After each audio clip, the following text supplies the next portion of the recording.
Thank you to all my channel members, including my fan appreciation level members and my contributor level members, for helping support the YouTube channel.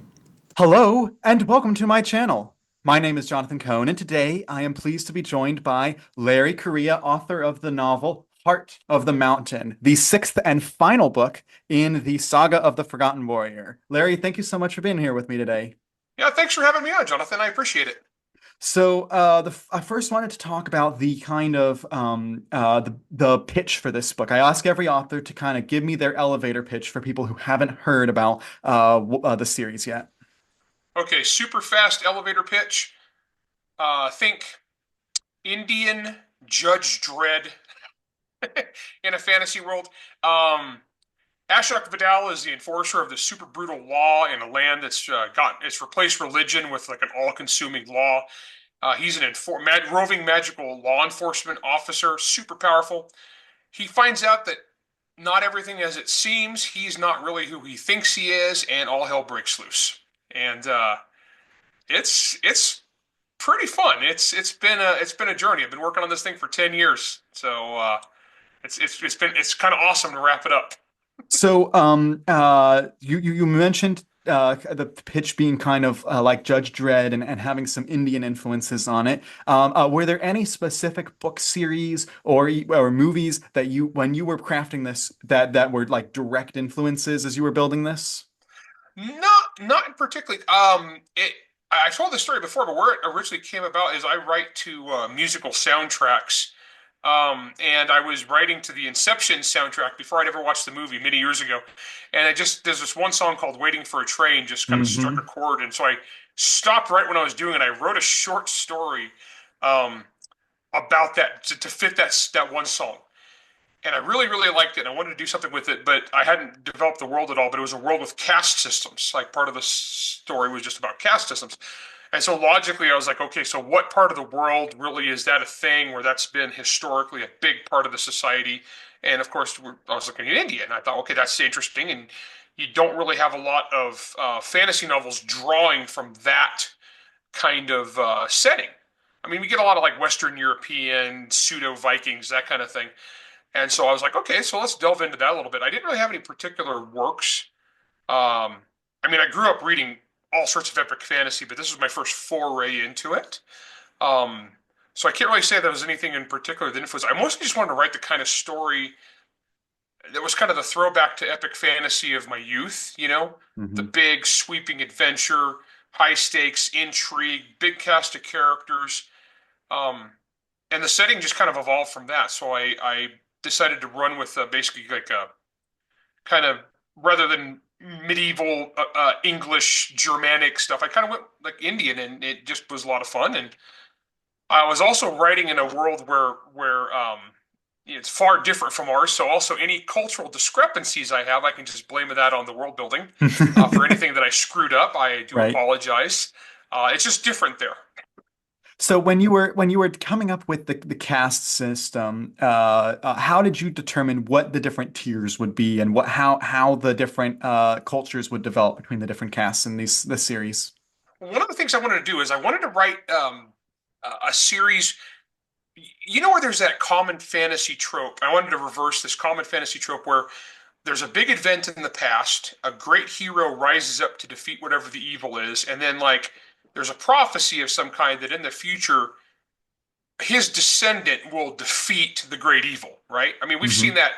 that trope a million times. But the thing is, genetically, that's not how mankind works. You don't have one descendant. You have 50,000 descendants or Right. 20,000 descendants. And so I decided to mess with that a little bit. So it kind of fed into the caste system thing because I had this great hero of the past. And so basically his descendants, who were, everything was pointing to how important they are. They kind of turned into horrible people over time. They were kind of like the House of Sod, just kind of like ruling over everybody else because they were so great, they were so awesome. And they developed these other groups of people to like basically take care of their needs. So they had a warrior caste that defended them and their interests, and then they had a basically a priest caste that like ruled in their name. Only they got too greedy and horrible and pushy, as is human nature, Hmm. when everybody has to like suck up to you, and they got overthrown. People got sick of them. They got over, enough time had passed from the ancient evil that no one really believed that anymore. They got cast down, and so they became the casteless. And so there was a group that was thrown out of society because enough people still believed, okay, maybe these old prophecies might be true. So just to cover our butts, let's leave them alive, but they're just no longer in charge. Then they can't ever be Hmm. in charge of anything.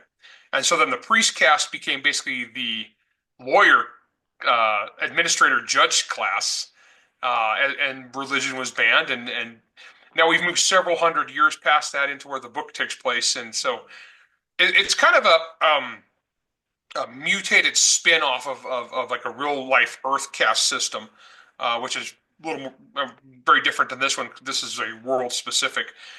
But a big theme of the book was just having these different people um, who don't really belong in where their birth assigned them, and them pushing back against that. Because a big part of the book is the law says that every man has his place. Like whatever you're born into, whatever your assignment is, that's your purpose in life.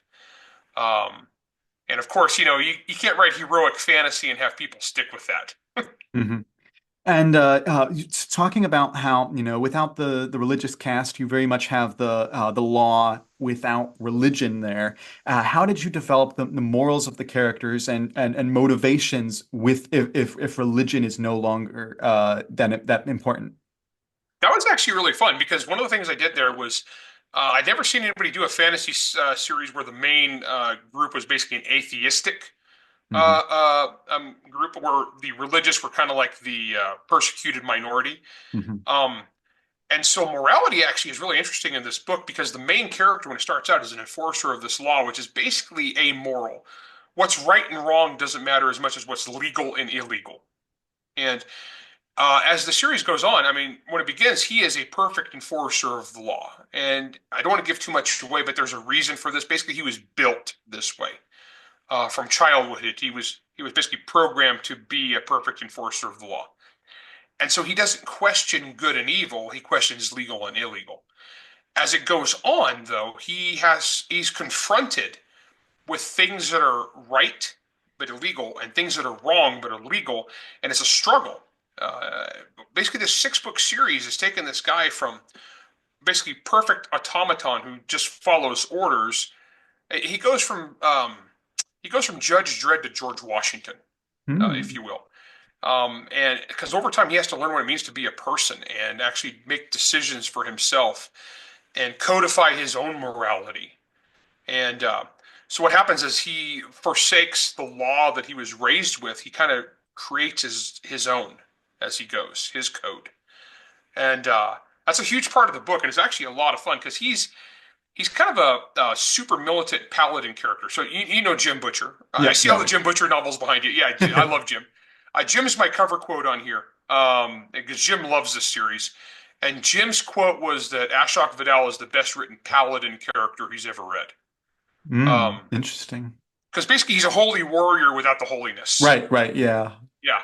And but yeah, but he has to create his own code as he goes, and he decides what's right. He decides what's wrong. And it's an interesting journey because he's really screwed up on his perceptions of what's. I mean, the book. I mean, one of the first scenes, like the main character, the hero, kicks a slave for not getting him food fast enough.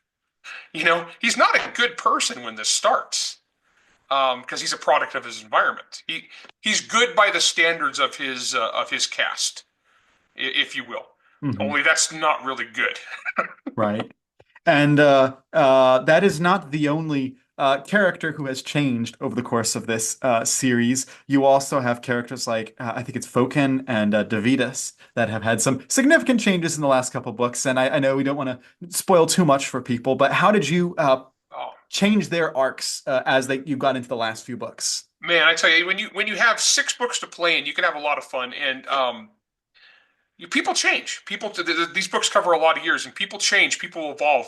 Events change people. So like Devidas is one of my favorite characters because he's Ashok's growing up best friend, like brother. Hmm. They're sword brothers. I mean, they're in the same militant order of law enforcers. Powerful dude, but he's a creature of ambition.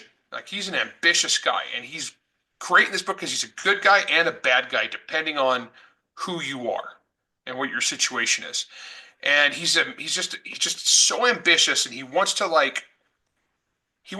rule the world basically. Like he was the guy. He was born into everything. Like he should have inherited everything, but fate just screwed him, and so he gets Mhm. shipped off to this group of basically warrior monks. But that's never good enough for him. And Ashok, on the other hand, is just content. He's content with whatever is assigned to him. He's like the perfect servant of the law. So I got this dichotomy between these two guys who are both law enforcers, but what the law actually means to them is entirely different. And at Devados, as the story goes on, is just they're like I said, they're friends and enemies, and they do eventually have it out. But Devados is the man who would be king, and then Oman Volkan is our main villain because he is a man who is just a pure political animal where everything comes down to taking control. It's all about power. Mhm. It's all about amassing power. It's all about being in charge and ruling according to what he wants to do. And he's a sociopath. Um, and as the series goes on, you get to find out what his backstory is and why he's going, what his ultimate goal is. So Devados is the man who would be king. Omand is the man who would be God. Um, Ooh. and yeah, it gets pretty crazy. So he's the main villain of the story, but not a one-dimensional villain. I mean, there's some meat to this guy. So I love writing intricate bad guys. Well, it's interesting that you have, a protagonist who's got some bad, and you have an antagonist who's got some good to him, and that makes them much more dynamic than if they were just Yeah, flat. I mean, there's still like good versus evil, and there's some evil Hmm. forces in this world, and there's some like definitely characters who are just purely trying to do the right thing. But everybody's operating under what they think is right, and Hmm. it's seldom that two people are going to agree on what right is. Right. And so a lot of conflict arises from that, and the whole world just kind of gets torn apart during this. And it's not one of those. This is not one of those series where the book ends and it's kind of the same as the beginning as far as how the Hmm. world is. Everything gets turned on its head. Like I said, when I say go, I go to from Judge Dredd to George Washington. I mean that. It's like they break they break the old order and have Hmm. to rebuild. Um, and I'm working on this for so long, man. When I got to that ending, not to toot my own home, but man, I nailed that ending. Now, a lot of people describe this series, and I think that's a very accurate description as like a thriller, where it's very, fast-paced, and that's not something we get a lot in the fantasy genre. So, how did you make sure to make it? How were you able to make it so tight and make it move so fast? Yeah, I mean, because I love epic fantasy, but my background's urban fantasy Hmm. primarily, and also I've written thrillers and sci-fi, which are tend to be genres where the audience expects stuff to unfold quickly and move from scene to scene to scene. Whereas epic fantasy tends to be a little more languid, where there tends Hmm. to be a little more, let's talk about what everybody's dress looks like, and let's talk about what they had for dinner for pages and pages. The thing is, though, I'm not trained to write that way. That doesn't come to me naturally. I Right. tend to write tight and fast rather than meandering. Um, I mean, I probably could go meandering if I tried, but so one of my things with these books is I try not to have any wasted space. I mean, if there's things, if there's a scene, there's a reason for that scene. I'm progressing a character, I'm progressing the events of the world, or some action is happening. Um, and so that wasn't something I set out to do on purpose. That's just kind of like my style. But what's happened is for a lot of epic fantasy readers, it's been a lot of fun on the reviews because it's all the stuff they like in fantasy. And it's like the characters and the world building and the magic system and the combat and just all that stuff. It's stuff they love, but I don't bog down. And then it's Right. like, oh wow, this is tight. And I take that as a compliment, person. But that's just a stylistic thing, and I can't even say it's a choice as much as it's just unconscious. It's just how I roll. Well, it's interesting getting the series because they are a lot shorter than other epic fantasies, and so it actually kind of makes it ironically stand out well, Yeah, it's which about helps it about out. most of the books in the series are about 140,000 words. And if you think about a lot of epic fantasy is really about 200,000. Hmm. And then you get the door stoppers like the Brandon Sanderson 300,000 Yep. word mega Yep. books. So basically, if this was a Brandon Sanderson series, it wouldn't be six books, it would be three. Hmm. So Right. yeah, and so I don't know. I just stylistically, when I get a doorstopper book, I mean that's fun, and it's a big chunk of book, and it's a good investment though. Um, so I like to just get in and just boom boom. Let's get to the meat. you know? Now, for this series, you talked about how you've been writing it for 10 years. This book was originally supposed to be part of book five, and you ended up splitting it when it got really long, the book five, Graveyard of Demons. But Yep. when it was planning out this series, when you were even starting with back with book one, did you know how it would end, and did you know generally what each book would contain, or did you kind of know only vague ideas and fill it out? Yeah, I'm an outliner, so I'm sorry, that's my if you see that fluffy white thing, that's my dog coming by here. Um, yeah. It's No, fine. I'm an outliner, and so I did actually have the ending in mind. I mean, stuff obviously evolves as you go, because you think of new things, you think of cool ideas as you work. But I'm basically an outliner, and so I have everything kind of plotted out. So yeah, in the first book, I knew where I was going. That said, I pitched it to my publisher. The publisher that bought this was Baen Books, and I originally pitched it as a trilogy because in my mind, the events of this story were going to be a trilogy. Hmm. Only the problem with epic fantasy is you get a big cast of characters. Yeah. Like, and so if I was writing and I had just focused on just the main character, it would be a trilogy. But epic fantasy, you have this big cast of secondary characters. Hmm. And so basically, what I had plotted for book two wound up being book two and three. And so it just kind of expanded from there. And so it was going to be a five-book series. Except what happened is on the fifth book, it just got so big. And I was about door stoppers. I couldn't, like, for business reasons, have a series that was 150,000 word, Right. 150,000 word, 300,000 or 250,000 word book. So it actually worked out really good for me. So when I made the decision to break the last one in half, I had a perfect place to end Graveyard of Demons. It's a great scene. I mean, it settled up a lot of stuff, and that gave me more room to play. And what happened actually creatively, because I had the original manuscript for what turned into five and six, which is five. Um, I had to cut it off basically earlier and not give as much closure to all the characters. But honestly, after a 10-year journey and writing all these books about these people, that wasn't enough. Hmm. So by splitting in half enabled me to like really get closure for every character arc. Um, and it works so much better. Like it honestly, I told my fans because everybody's excited for the end. And like, hey guys, bad news. I'm gonna have to break this one in half. It's gonna be two. And they're like, oh, oh well. Um, but honestly, the sixth book came out so much better that way. Hmm. And I'm super proud of how it turned out because honestly, the end. I've had so many reviews in the last couple of days since it came Hmm. out. They're like, "Man, I cried." I was like, "Bittersweet tears." It's like because everybody gets an end. Everybody has an arc. Everybody has. Hmm. They're not all happy. A lot of Right. people die. Hmm. But yes, we get to the big final confrontation, and it gave me room to play, and so yeah, it came out. It came out really good. Well, I think it was really smart that you and Bane pretty much said, okay, as soon it's gonna be split up. The six books come in really fast, guys. It's not like you have to wait a year. It's kind of like it's pretty much already written, and so I Yeah, think that did a very good job of making the alleviating the that worked really reaction. well. Because And basically, I had most of the manuscript done for the mhm, whole thing, but like I said, it was going to be a 250,000 word book. right, And I was like, okay, no, I can't do that. So I found a good logical cutoff point, cut it, and then all of a sudden it's like, okay, now I owe you another book. However, it's 85% done, right. which so enabled us to put a release date with just in a couple months. So five and six are only a few months between them. So that actually worked out really well. Yes.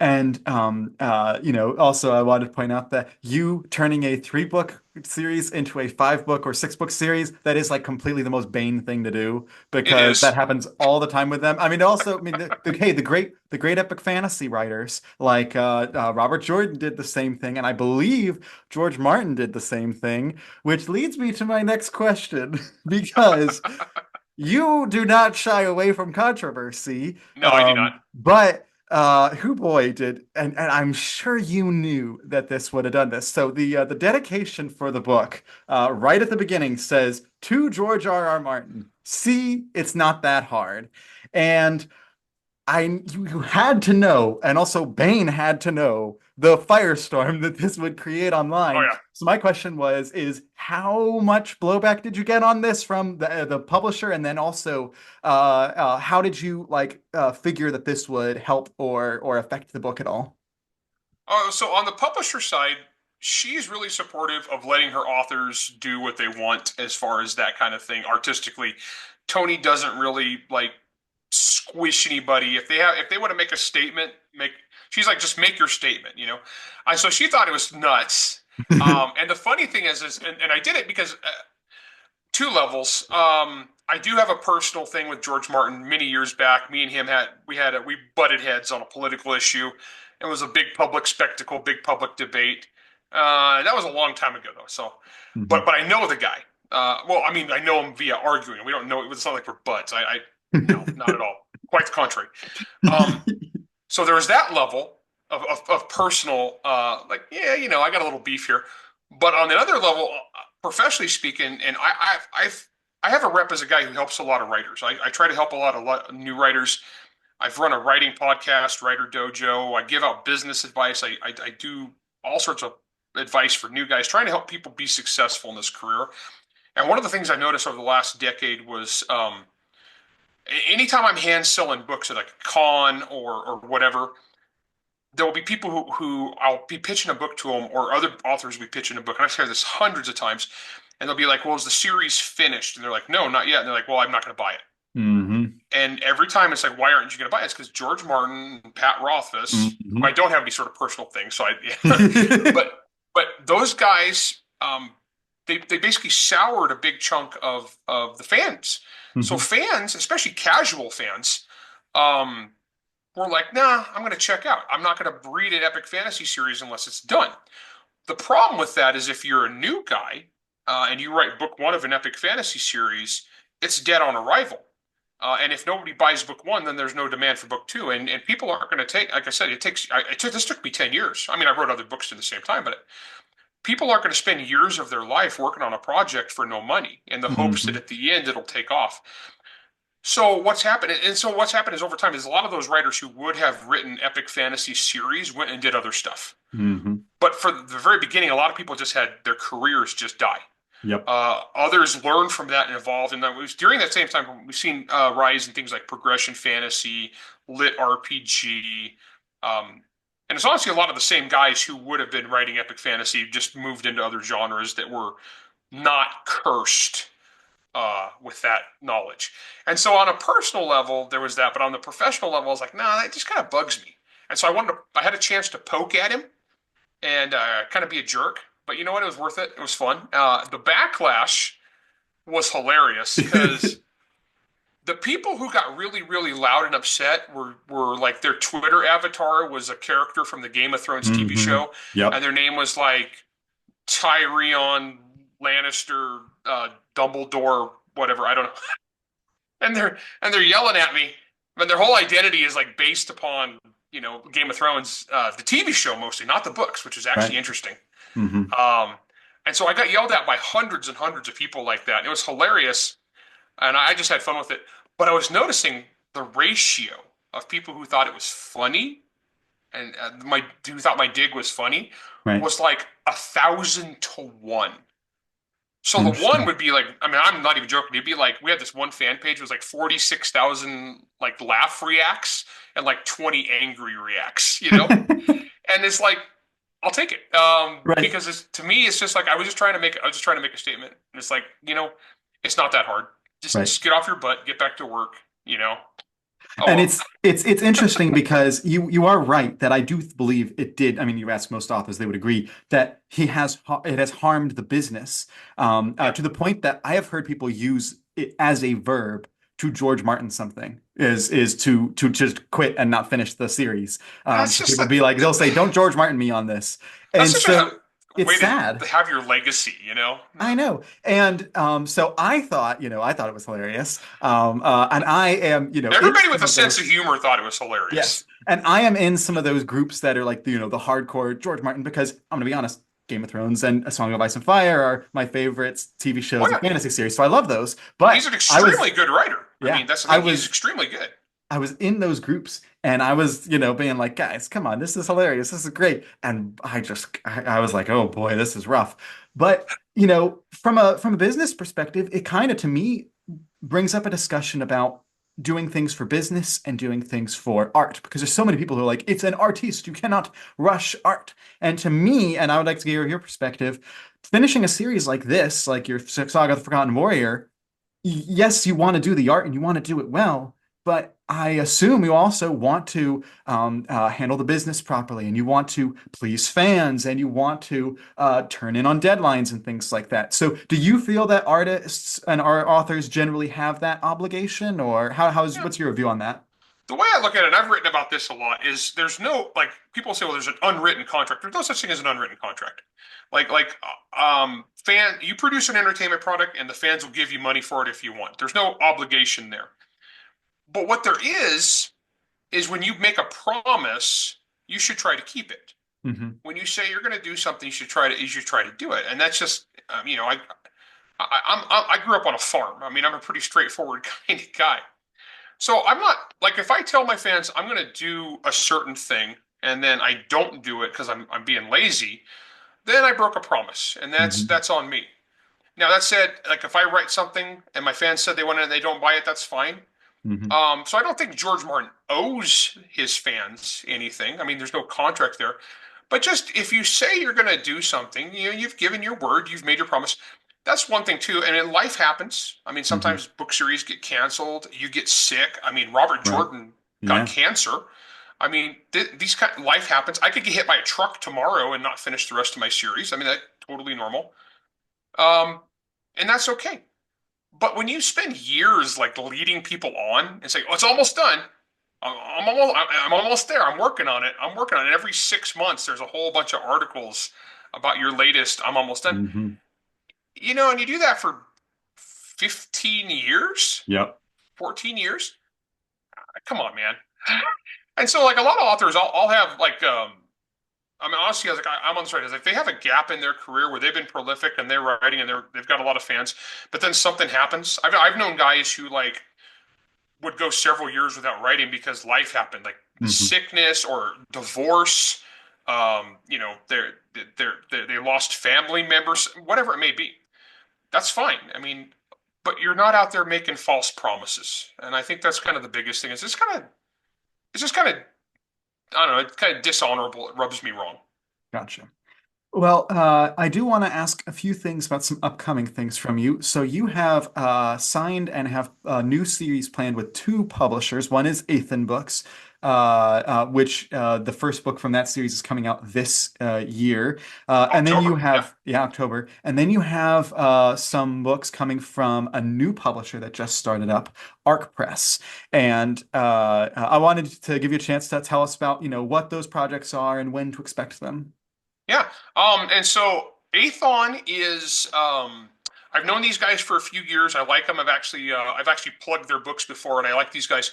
One of the things Aethon does is they're huge in KU, the Kindle Unlimited market, Hmm. and they're big in progression fantasy and lit RPG, which are two things that I like. I like progression more than lit. I am a gamer, like I'm a hardcore gamer, but I don't write lit RPG. But the progression sounded like super fun, and I wanted to get into that. I wanted to try my hand at that. To kind of like, I just got done wrapping up this 6 book epic fantasy Right. intricate series. I wanted to write this like a Dungeons and Dragons level adventure fantasy, right? Hmm. Uh, and I knew these guys like these guys, and they were in a market that they're doing really well in that I don't know anything about. And as a guy who tries to stay up on writing trends and publishing trends, I was like, I need to get into this and learn some. So I cut a deal with Aethon to do Academy of Outcasts, and so it's a progression fantasy series. And I honestly had a lot of fun with it. It's the fastest I've written a novel in Hmm. many years because I just sat down and just went nuts. And I basically setting up so it's like level one, level two. So book one is like level one Yeah. character. You know what I mean? Hmm. Um, and a lot of the world building. I'm in the thank yous. I'm thanking a guy who was a GM of one of our D&D campaigns because I stole a lot of his world building Hmm. and creatures and whatnot. And no, we just had a lot of I had a lot of fun with that. And so that's Aethon. So I'm doing that with those guys. I'm really excited there. And then Arc Press is a new publisher house. And I know the people behind it because they have previously worked for other publishing houses. So and everything I'm saying here is public. I mean, because this is new, Hmm. so a lot of this is they're still in press releases. But Tony Daniel, He's been in the publishing industry for a long time. I think he comes from Simon and Schuster originally, but I knew him when he worked at Baen. He was an Hmm. editor at Baen. He had edited several of my books. I worked well with him. Then he went and he was the head editor at Regnery, which was a nonfiction publishing house. And my one nonfiction book I've written, which is a Second Amendment book, Tony was the editor of it. And so Tony has now gone off, and so he's the head editor of this new company. So Tony approached me about wanting me to be one of his flagship authors for the launch of this new company, and made me a really good offer. Hmm. And so yeah, I'm still writing stuff for Band. I still got tons of stuff under contract for Band, just so Yeah. people are aware of that. I mean, I'm Right. not. I'm just it's always good to have your eggs in multiple baskets Right. business wise. And so Tony made me a great offer, and then he's like, I didn't have anything prepared. I mean, I'm a writer. I got a million ideas, but I didn't have anything prepared. And so I said, well, what are you looking for with your new imprint? Like, what kind of stories are you trying to tell? And so he gave me kind of a list. He's like, I'm looking for this, this, this, this, this. And I said, okay, ideally, what kind of story are you looking for me?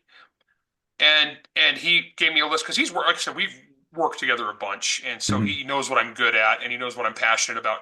And so he kind of gave me this laundry list of like in his ideal world, this would I like to see in a Larry Correia urban fantasy series. Hmm. And I read it, and I was like, yeah, that's pretty badass. And I got to thinking about it. I was like, hmm. Within a day, I had like a really cool idea that like really fit. It was some stuff that I wanted to do, and Tony knew this, but I wanted to do this for years. I hadn't really anything gelled, and so I've never done a series. There's that whole arc character archetype where it's the lone hero problem solver. The equalizer, Jack Reacher, Repairman Jack kind Hmm. of kind of Yep. Yep. character. And I've never done one of those specifically. Hmm. And so it's kind of we're going with the setting is Western U.S. modern day, but I'm supernatural. I love mythology, and I love the mythology. And I'm a Westerner. I live out in the Hmm. mountains in the middle of nowhere. I love this stuff, and so I'm going very cowboy John Wick. Okay. Yeah. Yeah. Not quite that it's not John Wick level of there's no bulletproof suits. It's a little more grounded, even though there's monsters in it and there's supernatural stuff. It's more grounded. Uh but this is, and also I've never gotten to write like really a serious like hardcore vigilante solver character, Hmm. and just roaming around this part of the country that I know and love. And I've seen some stuff out here as far as bad things go. Like there's a lot of bad people in the world, and just to have a chance to write that kind of story, I was like, oh yeah, yeah. And so basically, they're just looking for like hardcore adventure stories. Their their theme is that like mankind wins in the end. Hmm. That's kind of like arcs, is they want to like write hardcore adventure stuff, but they also want it to be like hopeful. They don't want dreary and bleak and doom and gloom, grim dark. You know what I mean? Hmm. Um, and so I was like, oh yeah. And I went back to Tony and I was like, okay, this is Tony Daniel. And I was like, okay, this is what I got. And he's like, oh hell yeah, yeah, let's do this. Hmm. And so that's how that came about. Um, yeah, so I've got those two projects going on, or sort of two different series going Yep. on with Aethon and Arc. Um, yeah, and I'm having a lot of fun with that. I'm a multi-genre kind of guy. I don't I get bored like if I do the same thing over and over again. That's why I bounce Right. around so much. Yeah. I think it's also good, you talk about not putting all your eggs in one basket. I think that's perfect because, if something, if a series, you were talking about how sometimes series just don't pick up, you have something else. And Sure. I like that you mentioned you're not abandoning Bane. Is just quickly, is Monster Hunter, is there plans to do any more of those books in the future? Yeah, as of right now, I mean, I've got plans for more of the main series ones. Hmm. Um, as of right now, in the works, I have another memoirs with Jason Cordova. Oh, I hadn't And heard this. yeah, so we did Fever with Jason, and that did Hmm. really good. That was Yeah, it was 1970s. great. I loved Fever. That Oh, was a that was a fun. great Jason's book. Jason's super cool. Like I love Yeah. working with Jason. And Hmm. then I got another one with Les Johnson, Oh, um, okay. which is actually very cool, That and is that's Monster that is Hunter. not a partnering I would have thought. Right, exactly. And this is not one I've talked about in public much yet, but Les is actually working on rough draft of the manuscript right now, and we're actually doing some kind of sci-fi. It's still Monster Hunter. But we're Mhm. getting into that whole, like Men in Black Project Blue Book stuff. Oh, ooh, Yeah, but in the okay. Monster Hunter universe. Yeah. So Okay. so I so I've got those two going on, and then we also have a second Monster Hunter Files anthology. Hmm. So that's what's currently in the works as of right this minute. So, you've got a lot coming out right now. I wanted to do one more question specifically about finishing this book with, did you have any themes for Heart of the Mountain or just the Saga of the Forgotten Warrior that you really wanted to kind of finish up with, that you really wanted to leave the readers with? Oh man, that's a good question. I'm not really a theme guy like I have in my head what the theme Hmm. is. Um, honestly, I don't. That's like you I'm got me there. sorry. No, you're good. But I mean, there are themes in it, but there wasn't like one in particular I was like trying to nail. I mean, I do really have a good versus evil, right versus wrong, individual versus collective, Hmm. thing going on here, and also about people basically forging their own destinies as opposed to living as they are expected to. Hmm. Basically, people rising up from where they've been relegated to where what they can achieve. But as far as and also I have some themes about religion too, Right. as Yeah. far as what that actually means for believers and whatnot, and also how myth and legends are. As you can see, like I bounce all over the place. I mean, I don't. I like to have some depth to my stuff. It's not just raw monster smash. Uh, but yeah, no, I don't. I didn't set out with like a specific theme for this one in mind. But I mean, they're definitely there. Gotcha. So, if people want to find you online, if they want to keep up with your releases, if they want to see your very entertaining social media feeds, where do they follow you? Best thing to do is like if you go over to my Twitter, I'm just Korea45 over there, or just look for Larry Correia. My blog is monsterhunternation.com, and on Facebook I'm just Larry Correia. Best thing to do though is if you're not, like I said, on my social media feed is political. It's funny, but it's very political. If you want to just keep up on just purely book stuff, I have a newsletter that you can sign up for at the blog at monsterhunternation.com. There's a little thing there. You can put your email address, and I'll just only thing on the newsletter is whenever I have new stuff coming out, I just send out a notice. So I Gotcha. don't spam you. Yeah. Well, thank you so much for coming on the channel to talk about the book. Thanks, Jonathan. I really appreciate it, man. So, until next time, I'm Jonathan, and thank you for watching.